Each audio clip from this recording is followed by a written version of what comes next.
A beautiful custom home is most exciting to me because our homes shape us. I think Winston Churchill said that. We build them and then they shape us. Whenever I'm designing a home, I think of the people that are going to live there and how they're going to live and all the experiences they're going to have in that house. I mean, you think of your meals together, your holidays, and we try to find clients who are really wanting to design legacy custom homes. They're thinking long term. I want this to last and I really value that. So I think that my favorite is passing off plans to a client who's going to build a beautiful family home and they're going to live in it for many years to come. So I really enjoy that. We want to work with clients who have, a similar lifestyle in a sense that we do, because I think that it's a wonderful way to live where dining rooms are big and, you are thinking about hospitality, you're thinking about natural light, you're not necessarily putting your TV in the most prominent spot in your house. And so all those things, your beliefs come out in the little ways that you live in your home and how you design your home.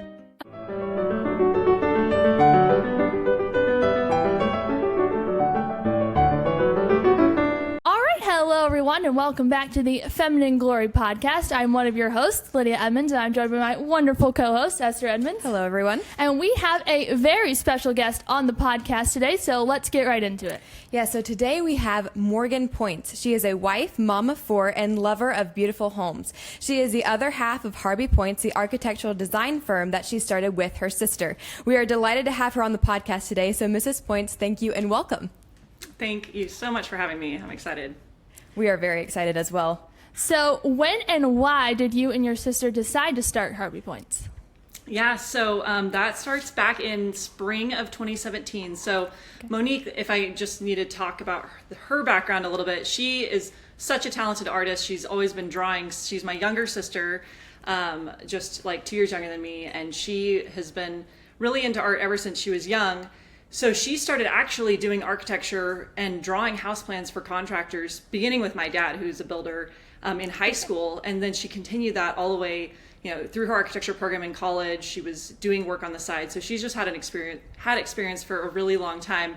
And then, her and I have always been close. And so we would talk about, her job, and she would share ideas and house plans with me, and I would maybe weigh in on stuff. So it's always been kind of the vernacular of our family. My dad being a builder, and he's a designer himself. Our family really loves architecture. So, when you grow up steeped in that kind of culture, it's just a second language to you. So that's kind of how it was for me. So when her business became a little bit more serious after she was in college, she got married. And then when she was having her first baby a few years later, she was like, I feel like I might need to hire someone. And she was visiting me in Indianapolis, which is where I lived with my family at the time. And my young kids, I had just had my fourth baby. And I was like, I kind of want to do something. And so for about 10 days while she was visiting me, we were sharing with our husbands, what about this idea? What about that idea? And they were like, none of your guys' ideas make any money. Like, this is not a great idea. Like, it's going to be expensive hobbies. And so finally she was like, well, how about you just join the business I already have?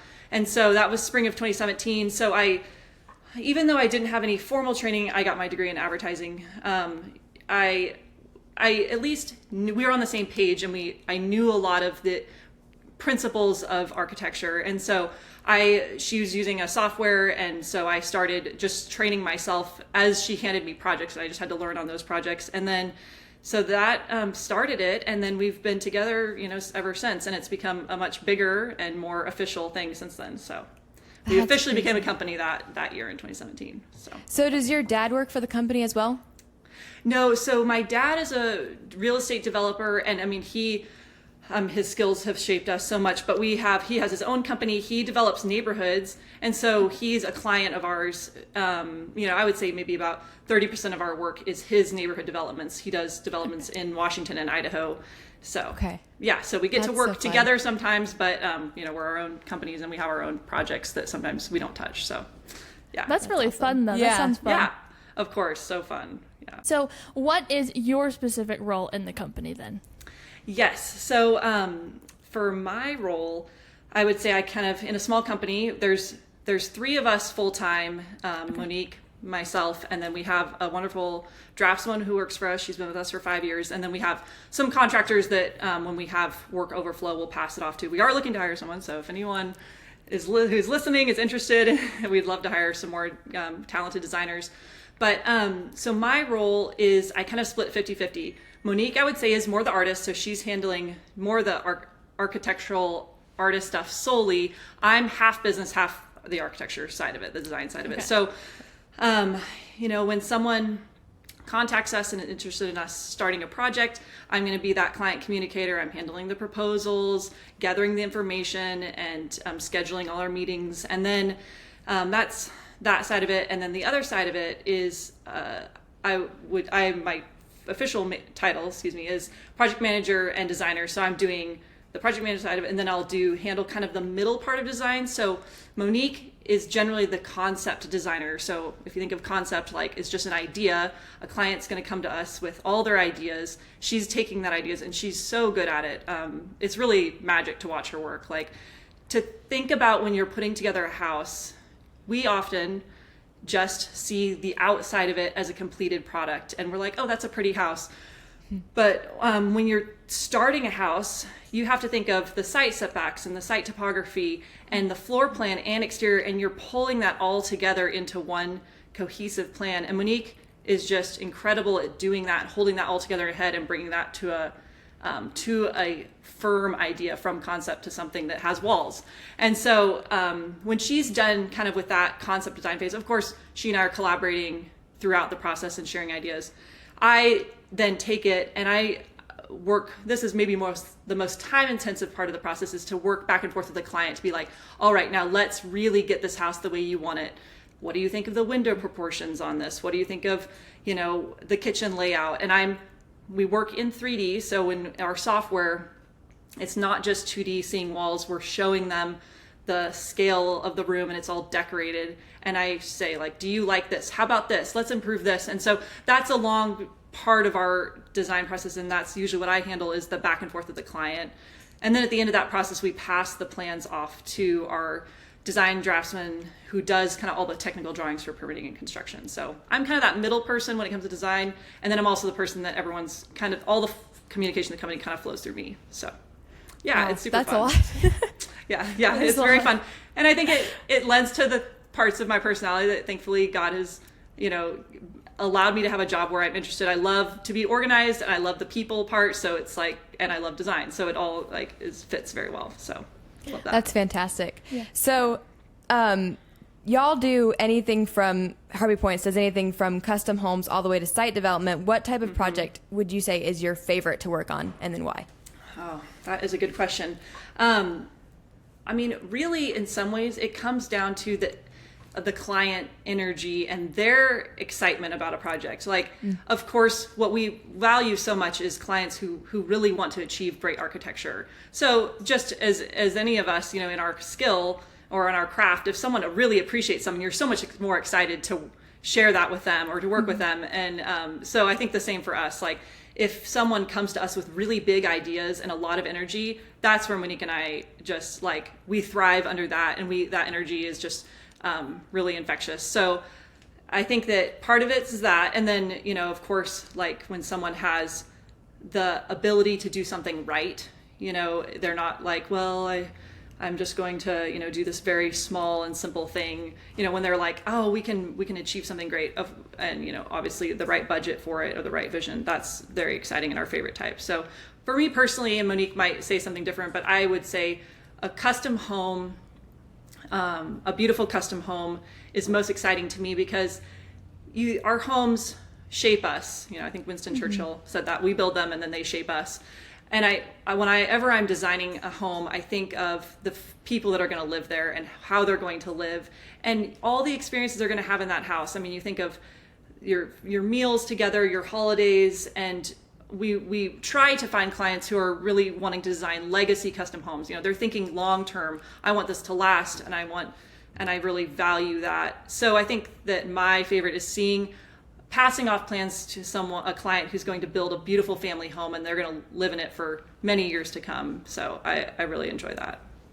So how many projects do you guys have that you're working on at one time? Oh, yeah. I remember one time we counted and we had 40 projects. That was way too many. That was not a good idea. Yeah. But I would say typically we have 20 to 25 projects going at the same time. So typical custom home, and we're a spread because now a few years ago we were just doing custom homes. Now we've started to do more neighborhood development.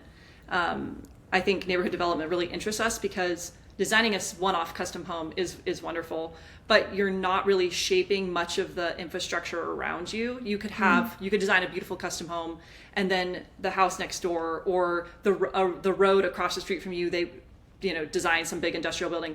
But if you design a neighborhood altogether, you're shaping all the roads, where the cars drive, you're structuring kind of all the views that the client is going to see. And I think that's really exciting to us. It's a much bigger type scope of project. You're starting from scratch with a large piece of land, but those are really exciting to us. But I think, so anyways, that said, maybe we have one development now that is just one project, but within that we're working on 20 homes. So wow, we have a lot of projects going on. So, things don't always all happen at the same time. You might pass off plans to an engineer and you're not hearing back on that project for 6 weeks. So, which is why it's good to have a lot going on at the same time. So, yeah. We saw some pictures of one of your neighborhoods, and it looked very beautiful and really well planned out. You can tell that you guys had really thought about, like, me and Lydia were even looking at the way that the front doors face, the way the windows were facing, and even like the landscaping. It just looked like it was very much created with intentionality in order to make even the aesthetic of the neighborhood very beautiful. And all the homes looked different, which was also really fun to see. It didn't look like, you just copy pasted the same house. So it looked gorgeous. So I can tell that what you say that you believe really is fleshed out your fingertips when it comes to your design, because it looked gorgeous. Thank you so much. That's so wonderful to hear. That's nice. So what would you say is your mission, first of all, with the business and then with each project that you take on? I think we've touched on this a little bit, but if there's anything to add. Yeah, definitely. So I think our mission with our work is to reflect God's beauty in architecture. And that's a pretty simple mission, but it does drive us. There's objective beauty, and that has been lost in our world. So in so many different industries.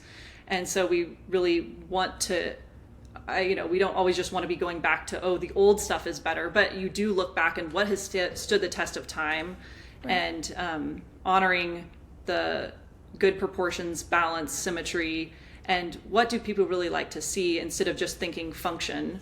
I think good architecture pairs both. But so I think that is our mission, to do that, and it comes out in a lot of different ways. So what do you think then drives, like, where we're only talking about functionality versus beauty? Like, what do you think, particularly in architecture, like, separated those two? Good question. I'm not super up on a lot of my architecture histories. I probably should be, but there's a lot of things that happened in the mid 20th century that dramatically changed how we had lived for all of time, and we became there was like, if you can't point to one person, but there's a lot of people that were instrumental in that change. William Levitt was a real estate developer who really pushed like a car-driven society, and so a lot of suburban neighborhoods now, you see them and you see, well, what does look like our priority? Well, obviously all the garages are in the front of the house. We show where we put our money where our mouth is, and every garage is facing the street. The front doors are way pushed back. There's tiny windows. It's dark so that people can have privacy. And I really do think that your theology is shown in your architecture, and we've become worried about what other people see in our lives. We're trying to hide, or we just want it to be easy instead of thinking, well, how is this actually shaping my life? And so many decisions in design shape how you live. So for example, like early on in our business, maybe we were working with maybe a larger variety of clients because we were just kind of taking on whatever work that we could get. So all sorts of people were coming to us, and not necessarily, now I think people know who we are and they know what they're getting. So they come to us for that. But back then people might be like, oh, I don't need a dining room table because we just eat at the island. Or we want, every child to have their own bedroom so that, they can have their own space. And we want to work with clients who have, a similar lifestyle in a sense that we do, because I think that it's a wonderful way to live where dining rooms are big and, you know, you are thinking about hospitality, you're thinking about natural light, you're not necessarily putting your TV in the most prominent spot in your house. And so all those things, your beliefs come out in the little ways that you live in your home and how you design your home. So. On that note, I have a side question. Are you a fan of like open concept, or do you like more question. Like where it's kind of each room separated off? Yeah, great question. So we've actually seen, thank goodness, a decrease in the open concept plan. So I'm not a huge fan. I think that I like semi-partitioned is how I'd say it, because some old homes are so cut up that, you know, they're dark. I love having multi-directional light, which means sometimes you want windows on both sides of things. And if you get these very partitioned houses, you get rooms in the center that don't get a lot of light. So that's not my preference. So semi-partition is what I'd say I love. And we're seeing a decrease in the open concept. And I think people have realized, oh, wow, it's very large and echoey in a room where you have your kitchen, living, dining all in one space. You know, you see your dishes from your couch and, you know, you don't ever feel like you have kind of a restful place to go. So thankfully, at least a lot of the clients we're working with aren't asking for that anymore. So that's nice. Good. Have you ever, so do the clients usually like come back with a suggestion of something they might like and you're just like, yeah, no, let's not do that. Like you don't understand. This is not going to look good. Yes. That does happen. And so what I don't ever want to be as a architectural designer is I'm trying to push just my own agenda and I have some pet project or creative idea that I want to see accomplished. You see that in architecture as well. It's kind of, you know, it's the opposite of the mass design. It's, oh, I designed this really weird house that was super expensive, but no one really wants to live in. And I also we are custom home designer. We're designing custom to that client. So I want to hear, what do you really like? And so we do have a variety of styles. I think Monique and I generally like traditional architecture better. But there's some beautiful modern houses and and we do those as well. But I think we try to think of, are we still bringing those principles of good architecture to that and not making it too funky and weird? And so there are times where like, oh, I will not design a slider window that slides back and forth. Like, you know, there's some things that we just say, I'm sorry, we don't do that. And we kind of say it tongue in cheek, but we're also a little serious. Like, I don't want to have an angled fireplace in any room, you know, that just is not functional and not very beautiful. So little things like that. So we try to gently bring them along. And if we need to, you know, I think part of it, and one really big asset of our business is we are designing in 3D so that we can show them, oh, you see why this doesn't look as good as this, instead of just telling them that. We try to bring them along. I'm not a super great rhetorician, so that's why design is great, is because I can draw it and prove my point rather than trying to like talk them into something. So yeah, I love that you're helping walk them through it, because it can be, you know, instead of just like a hard fast no, it's like no, this is not good and here's why, and hopefully that'll help them with their future houses and thinking through different things of like the functionality and beauty of the home going in tandem at the same time. So that's very good for that's so good. I don't ever want anyone to feel like, oh, we just got pushed into something and now my home is the way it is and I don't feel comfortable. So we try to start, when we design a home, we actually present them 3 different plans, 3 to 4, because it takes more time at the beginning, but it really helps the client feel like I was heard and understood, and I got to explore all these different options, and I think they get to their end result a lot faster. So it's more time consuming in the beginning. Obviously, designing, so we've talked to other people in the industry, and they're like, that's crazy that you guys do that. And it is a ton of work. I think we work pretty quickly, but it is a lot of work. And then, but I think it saves us time and surprises down the road, because they're able to explore all those options at the beginning, and then they see, oh, I see why you made that decision. And incredibly, when you're starting, like, let's say we have a custom home on 80 acres, they have almost, you know, in a sense you think, oh, we have endless opportunities to get wherever you want. They are incredibly, there are compromises that come along. You can't have everything you want, and that has nothing to do with budget. It's, you know, you can't often fit everything in a certain way. You have to decide, well, this is more important than this. And so showing that is really important to Monique and I in our process. I like that. So what is your favorite part about working with your sister? Well, we have the same sense of humor, so we like to laugh a lot. Nice. Yeah, we are very different personalities in the sense of she's more the artist type and I'm a little bit more the business type. And so, but that works out great. We have complementary skills for our business. I think one of the favorite parts, and it's pretty unique, is that we almost never disagree on design, which I think could be like the hardest part of our business. Incredibly, we have some sort of like telepathic connection of like, we're on the same page usually. So we almost never have to talk about it. We just have like, yes, that's what it should look like. Once in a while we'll show each other Pinterest pictures, but it's not a factor in our business, which is great. So that's, I think, really unique that she and I can share that and not have to not have to disagree on that. And we get so much excitement and energy from each other's from working together and sharing that vision. That's amazing. That's sweet. Yeah, it's fun. It's so funny. We almost have like the same personalities but opposite. So I'm the eldest, but then I have more of the artistry side, like the aesthetic, and she's more like organization and then business, like straight down to business. So that's really funny. That is great. And it's interesting because she started the business and then I came in later, and she is so good at her craft. So in a sense, I'm supporting her. I've told her I'm here to glorify your skills, and I'm totally okay with that. I love my role in the company, and I don't have to be doing her role. So I think that's also good, is we have pretty distinct roles, and I think we respect each other's roles. So she doesn't want to talk to anyone on the phone, so it benefits her that I'm here. That's which is why I'm doing the podcast and not her. She's like, I don't ever want to talk to anyone. So she's hilarious. Yeah, she's pretty funny. So when you're looking to begin the interior design phase of a project, what are some of the key questions that you ask in order to design the house in a way that you know your clients will love? I know we've kind of touched into that, but what are some more of the like details with that? Yes. So designing a home for someone is pretty funny because you end up learning a lot about how they live, and you find interesting things about it. You ask people, are you planning to have any more children? And it's a very straightforward business question, like, well, we need to know this. And then some clients will be like, oh, well, she snores a lot, so I actually need a room nearby where I can go sleep at night. People have great marriages, but it's like, those kind of things. And you find out these things about people's lives and you're like, oh, wow, okay. So I think that's really, really fun.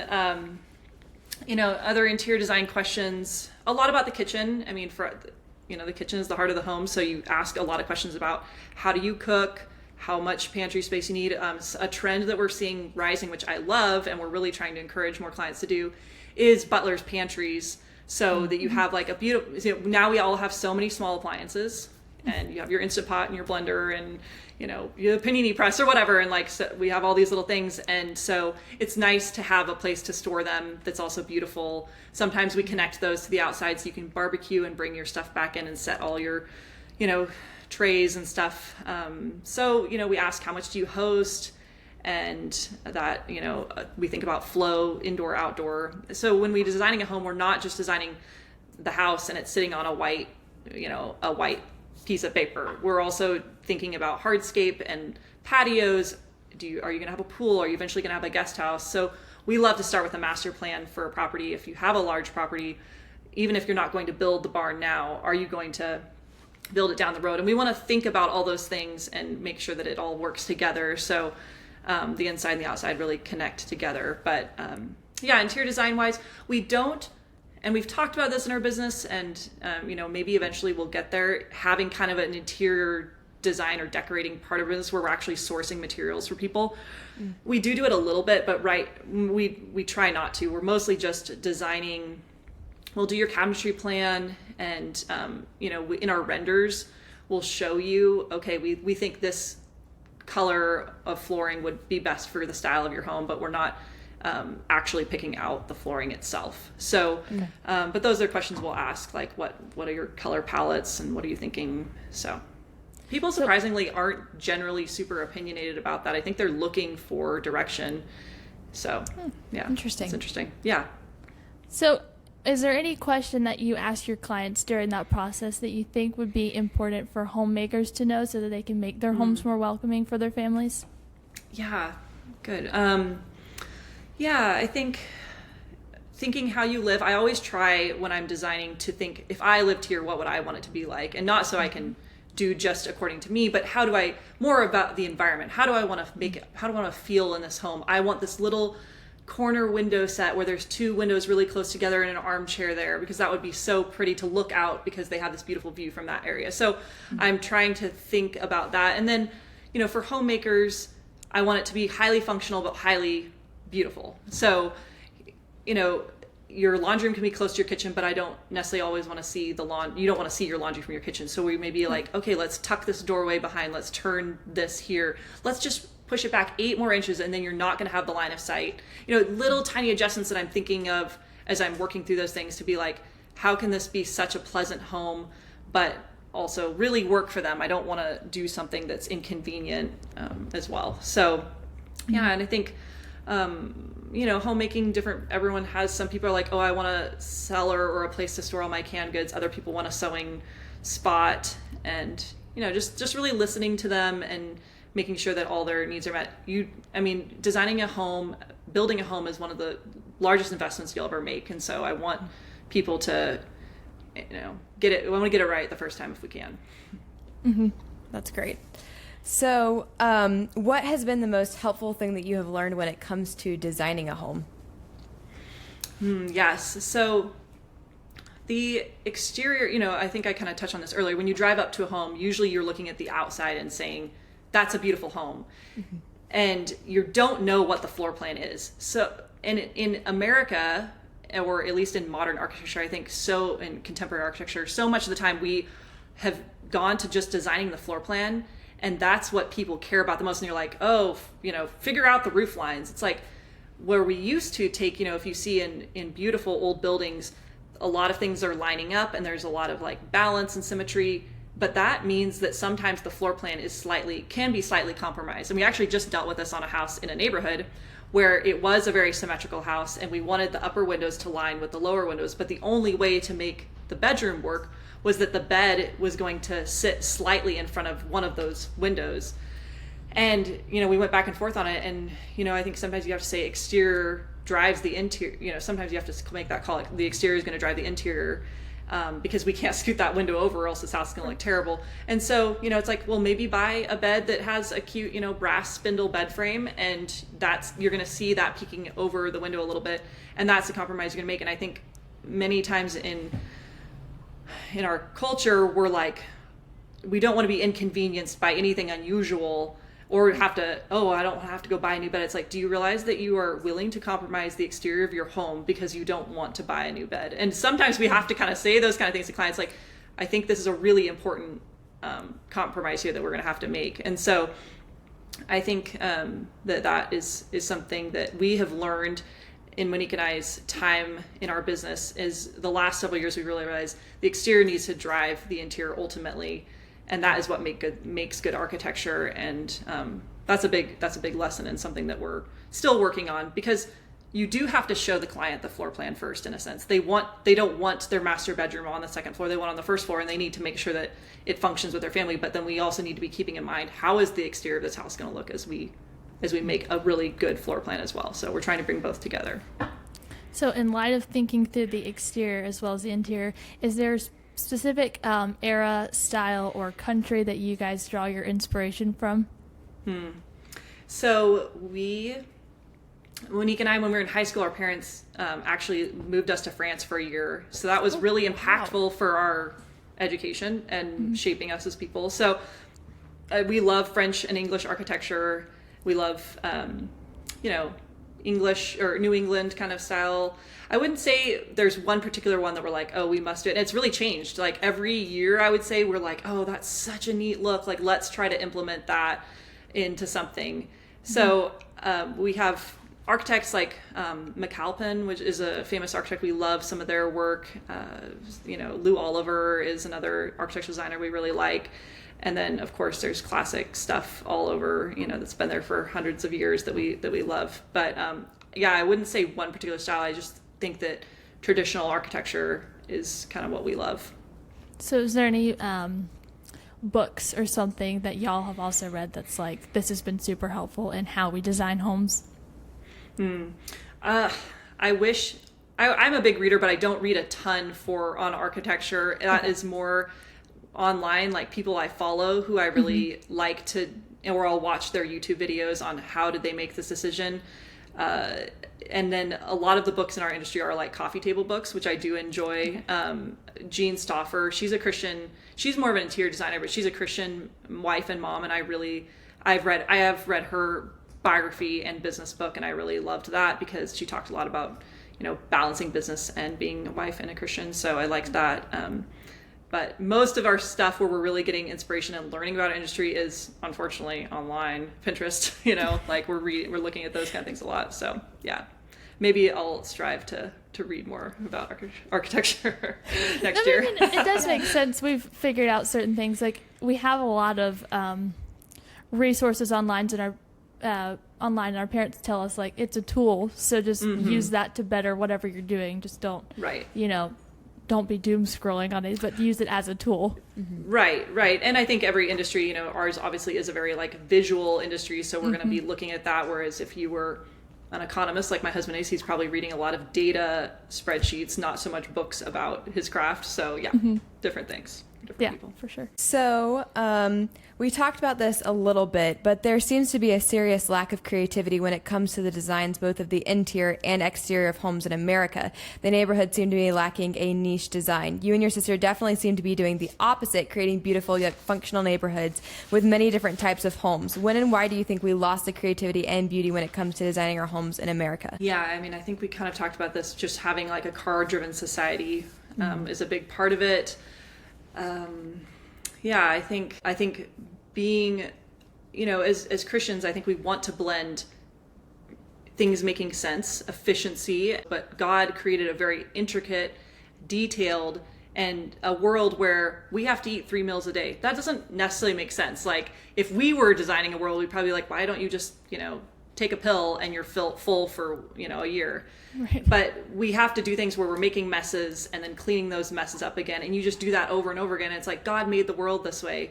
God made the world to maybe have things about a home design that's a little bit inconvenient in a sense, but it's beautiful and it's wonderful. And so I think that is what Monique and I want to accomplish in our design is like, let's not be so functional and so rigid. Let's explore some really unique options. And then you might discover something that, by putting a window there, is that, you might have to put a blind on it in your bedroom because there's a big window there, but you're also going to see this beautiful tree that's outside that you also want to appreciate. So I think thinking about God as the master creator and trying to mimic the way that he does things in our designs has been a big part of that.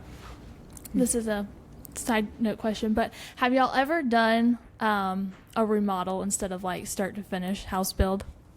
Yes.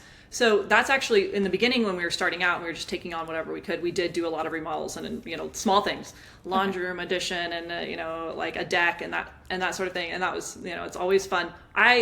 If I had all the time in the world, I would do both because I love fixing broken things. And I actually live in an old house and someday maybe we'll build, but I love, and we did it kind of extensively remodel and move out of it for a while and kind of gutted the whole thing. But I love the bones of the house and I just wanted to fix it and make it the best it could be. And that is, I definitely have that tendency to want to go down that path sometimes instead of like, why create new when you can fix what's already there? So we have done remodels, and once in a while we always have one remodel going, and maybe it's because the house is so great and it has so much potential, we can get talked into doing it by a client who comes along and said, please help me with this, and it's like okay, this is a really good opportunity. It's just not what we advertise that we do because it's a little more. It's remodels are hard and they can be time consuming and. You're not really creating your own look. You're still following someone else's, but it's fun to do. I love it. And I imagine they'd be harder to predict, like the overall cost, depending on what you find. Yep. Yeah, they can be quite surprising, messy. So speaking of juggling being a wife and a mom and running a business, there is an idea in certain Christian circles that a woman cannot be a mom and have a job. You obviously don't believe that since you are both a mom and run a business. Therefore, what would you say to someone who would challenge you about having a job outside of your home since you are also a mom? Well, I think looking to the Bible first to see what examples we have there. And the Bible doesn't speak a ton to specifics. It's not, binding anyone's conscience one way or another. And I don't want to do it either. But so what I see when I read Proverbs 31, and I really sat down, because everyone says Proverbs 31, and you're like, yeah.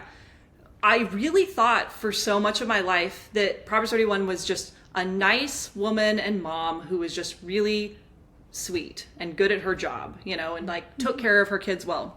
But if you really read it, she has a high capacity and she's doing a lot of things, and none of those things entail sitting on the couch for long periods of time snuggling. Right. That can definitely be part of a job of being a mom, but she is very productive. And so much of the Bible spends less time talking about your home time in a sense of like what you're doing day to day in the home, and talks about not being lazy and not being fearful. And I think Christian women can fall into those two camps of like, well, I'm tired and I'm going to take it easy on myself. And, which of course we all have different capacity levels, and a nap is not wrong.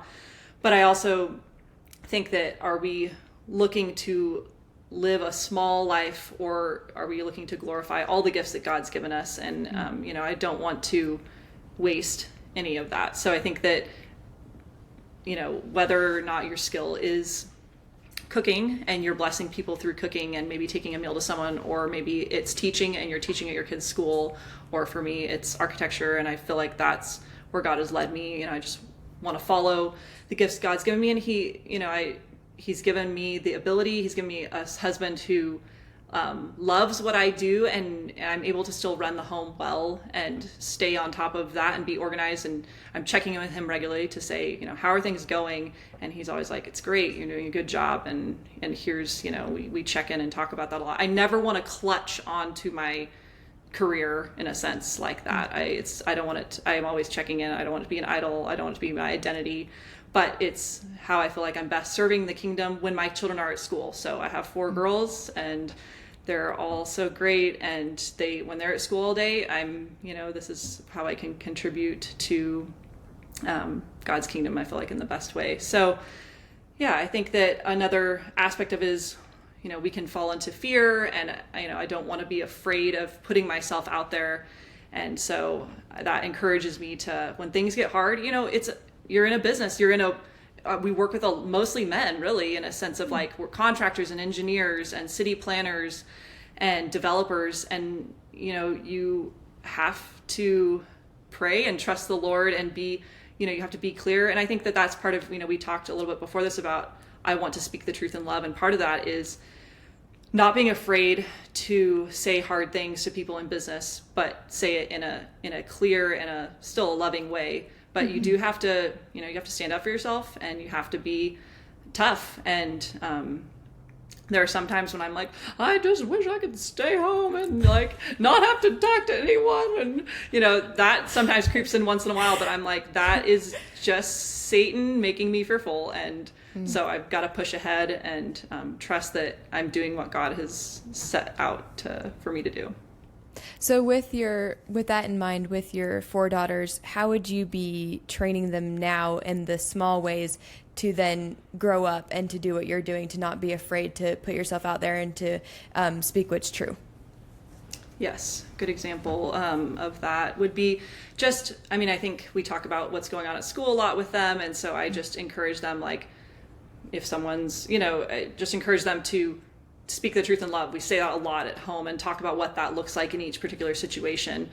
And I pray almost nightly for them, with them when we pray, for them to be strong women of the Lord. Like, I want them to be, a good support to their husbands as well.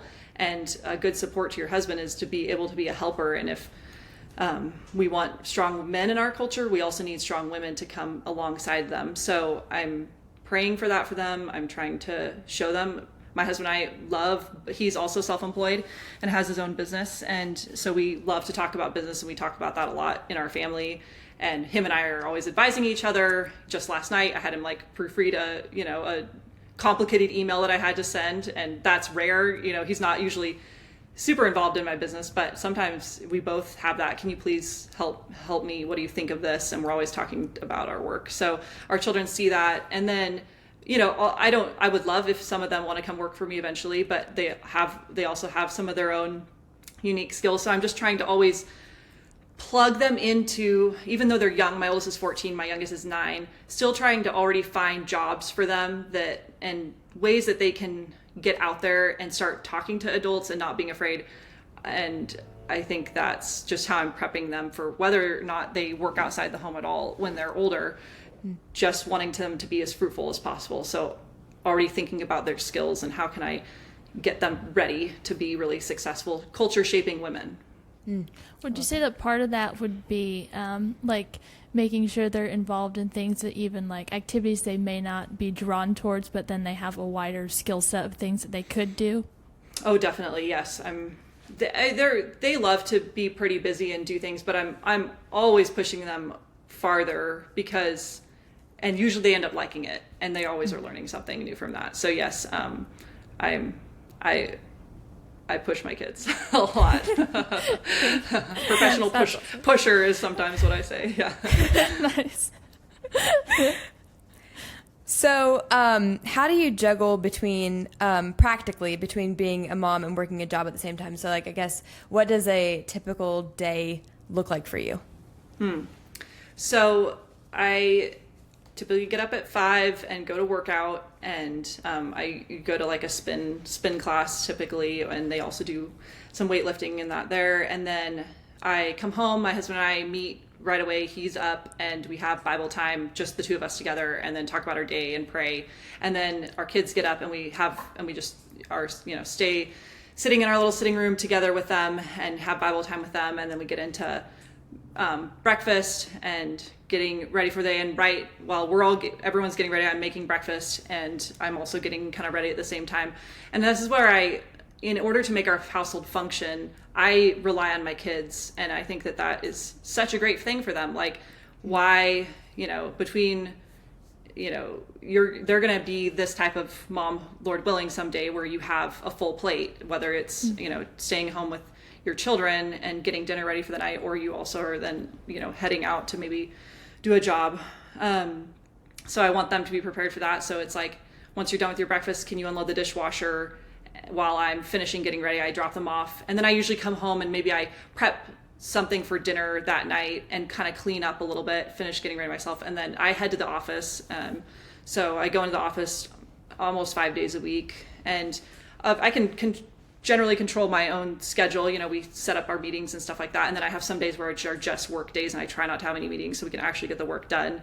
And then I typically work until early afternoon at the office. And then I might come home and do a little bit more housework and then go pick up the kids. Or sometimes I just leave straight from the office and go pick up the kids, and we come home and we start into our big, homework and dinner prep and all that. And my husband comes home, we might have sports activities that night. So yeah, it's a very full life, and we go to bed, fall into bed exhausted every night. But it's that's what, as a Christian is called to, is just, pouring ourselves out. And I think that it's a good life. Yeah, because you're basically just spending every minute, trying to turn a profit on it, which I love. Mm-hmm. I think that's awesome. Mm-hmm. So we're going to take a shift into some more, some personal questions. Yes. So do you have a particular book that you just keep coming back to? So it could be theological, fiction, fantasy, etc. I have always loved the book A Tree Grows in Brooklyn. It's not, high literature or something, but it's such a fun story. I've loved that since high school. I've recently been on a missionary book kick, and I just finished the book Abrushko. I don't know if you've ever heard of it, but it was so fun. He was a missionary in the 60s in Colombia and Venezuela, but I love that. And then I was reading his second book. So that's kind of just on a kick for that. So try to read a little bit every night before I go to bed. And then I'm in a book club, so that keeps me up on other things too. So, man, that's just, you just seem so busy. That's awesome. You're and I'm also part of a book club. Oh, thanks. So what is one trend that you just can't get behind and why? So that could be like architectural trend, that could be a design trend, fashion trend, whatever you want it to be. Oh, yes. I think the most egregious interior design trend that so many people make is too small of rugs. So I think that like you want your rug to typically be, a rule of thumb is like a foot underneath your furniture, so that they're not, you don't want it to just be a little dot in the middle of the room that the furniture's hovering around. You want it to feel like it's pulling all your furniture together towards the center, and it has to have sufficient amount of material to be sitting on to make that, to give that room that feel. A larger rug also makes your room feel bigger. So save a little bit longer so you can get 2 more feet of rug and get the right rug. So that's such an important, so I think that's probably something that bothers me.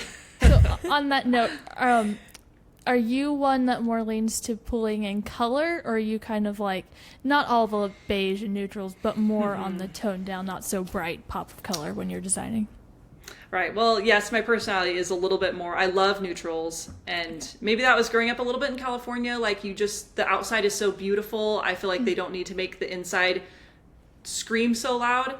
But that's totally a preference thing. I just think that colors, you want it to be tasteful, and I think that if you have good architecture, that the architecture can speak for itself and you don't need to add so much color. It should just enhance it. It doesn't need to overpower it. So, I think it kind of goes hand in hand. If you're in a faceless small apartment and you feel like, oh, I need to add something, color is a great option there. If you're in a beautiful, sophisticated home, I don't think, in my personal opinion, I like more neutrals because I think it's just peaceful. I also get a little tired of seeing color a lot, like day to day, and I feel like neutrals just sort of blend. But that's that's a little bit more personal.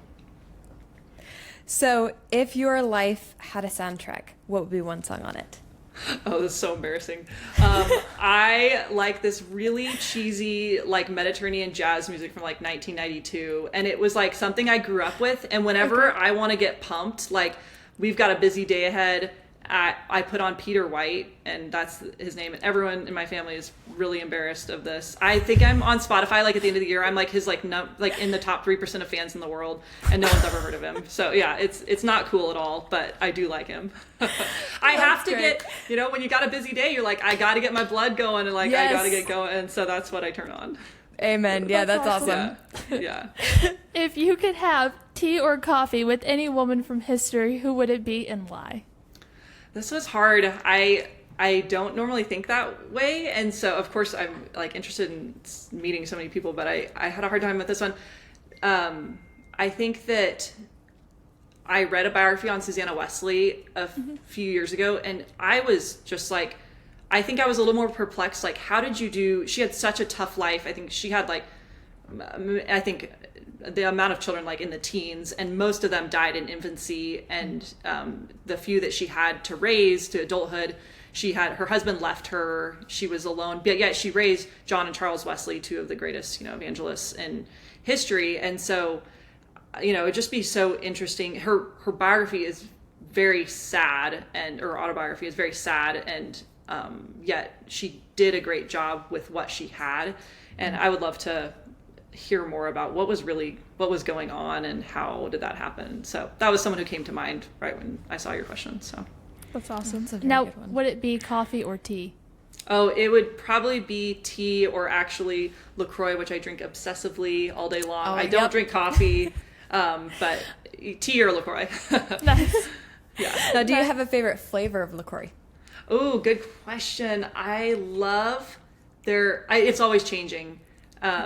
But right now I'd say I like peach pear. I always love coconut. Yeah. I don't know if I've ever tried the coconut one. I'll have to try that one. I think it depends on what your store nearby carries. Like, it seems like certain stores always carry certain flavors. Coconut's one of something Winco has, so I get that a lot. That's awesome. So, is there something that has stood out to you recently that has captured the essence of feminine glory? Well, I think seeing someone that popped into mind recently. I mean, I think all of us, with the political climate of what's going on in the world, have seen Erica Kirk so much on social media, and really a strong but yet very feminine and God-honoring woman. And she was, when she had what it took when she was called upon at the time and at a really hard time. So someone that has stood out to me. I am surrounded in Moscow. Have you been here to Moscow before? No, we want to come so bad just to visit. Yes, you need to come visit. But there are so many women here who are I'm just always blown away. I mean, so many talented women doing incredible things. So I just see it modeled so much, just even in just group chats for a class, and a mom's just organized all this fundraising stuff. Plus she's helping her husband with the job and she's taking care of the kids. And so just see that so much. So I really admire that. I think that we recently finished a building for a Logos school. We're designing their new campus.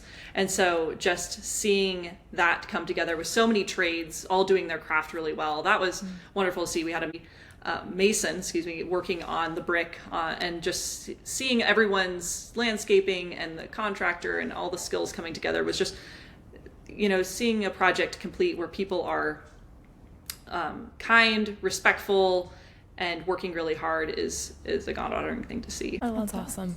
Now, you said it was the campus. So how many buildings is that? Mm-hmm. Well, so right now it's just one because they just did the first one, and they're fundraising for the next phase. But eventually it will be, probably 10 buildings or something like that, 8 to 10. Oh, wow. Depending on exactly how it ends up coming. So we're starting with academic buildings because we're running out of classroom space on the existing campuses. So we're moving people out there, and then we have, gyms that will need to come, and admin building, that sort of thing. So yeah, it will hopefully be something we get to work on for a long time to come. And it's great as that Logos being my alma mater that I get to be involved in that. So. Oh, that's fun. That's so I can't wait to fun. see it. Yeah. Yes. Yeah. Yes. That's cool. So which one, is there a name for the building? Because I feel like I've seen there might be a name. So what's the name for the building? Yes, Lewis is the first one after C.S. Okay. Lewis. The next one will be Tolkien, so we are working on that because they will need to be moving into a new building in 2027.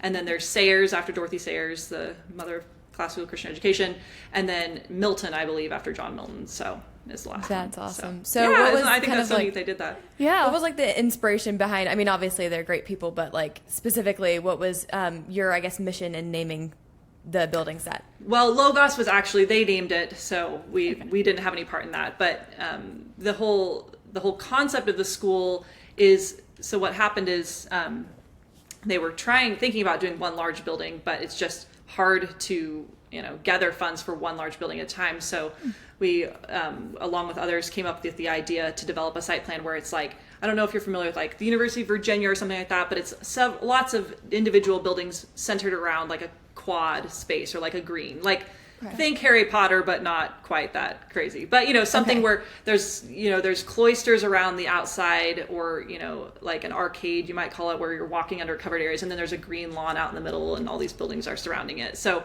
that's kind of the concept we came up, and it's it's more financially feasible to be able to build one building at a time rather than a huge kind of monolithic structure. And I think it looks really beautiful. So that's what we're working on. So we developed the site plan and then designed the buildings for it and working away.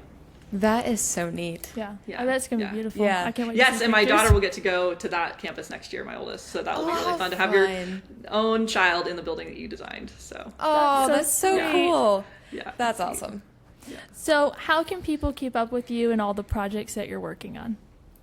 So we have Instagram, Harby Points. That's HARBYPOINTS. We have an Instagram. We have a website. That's mainly how you could come see what we do. We keep up with obviously more of our current project on Instagram. But if you want more information on our process, then you can go to our website. So yeah. That's awesome. Well, Morgan, it has been a utter delight to be able to speak to you. Thank you so much for being willing to come on. Thank you so much for having me, ladies. It's been really fun. Thank you all for tuning in to this episode of the Feminine Glory Podcast. Until next time. Bye, guys. Well, everyone, thank you for joining us on this episode of the Feminine Glory Podcast. This is the part of the podcast where we're supposed to tell you to like and subscribe to our YouTube channel or just subscribe to Apple Podcasts, but particularly YouTube. So there you go.